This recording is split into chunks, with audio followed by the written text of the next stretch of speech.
তেরখাদায় বাহারি জুতা স্যান্ডেলে সেজেছে দোকানগুলো, ক্রেতাদের ভিড় বাড়ছে। বিস্তারিত থাকছে রাসেল আহমেদের প্রতিবেদনে।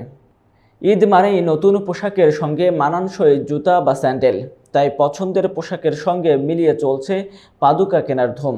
তেরখাদার কাটিঙ্গা বাজার, তেরখাদা সুপার মার্কেট সহ অন্যান্য বাজারের জুতার দোকানে ক্রেতাদের ভিড় বেড়েছে। দোকান মালিক ও কর্মচারীরা ক্রেতাদের সামলাতে হিমশিম খাচ্ছেন। নতুন ডিজাইনের জুতার চাহিদা বাড়ায় বিক্রি বেড়েছে 2 থেকে 3 গুণ। তবে ক্রেতাদের অভিযোগ, পছন্দসই জুতা পেতে ঘুরতে হচ্ছে এক দোকান থেকে আরেক দোকান। কেনার ক্ষেত্রে আরামের বিষয়টি বেশি গুরুত্ব পাচ্ছে। উপজেলা সদরের কাটিঙ্গা বাজারে জুতা কিনতে আসা ক্রেতারা জানান, ডিজাইন ভালো হলেও দাম বেশি। তবে বিক্রেতারা বলছেন, রোজার অর্ধেকে এসে বেচাকেনা জমে উঠেছে। ঈদের আগে প্রতিদিন ক্রেতাদের চাপ আরও বাড়বে। সব মিলিয়ে ঈদকে ঘিরে জুতার বাজার বেশ সরগরম।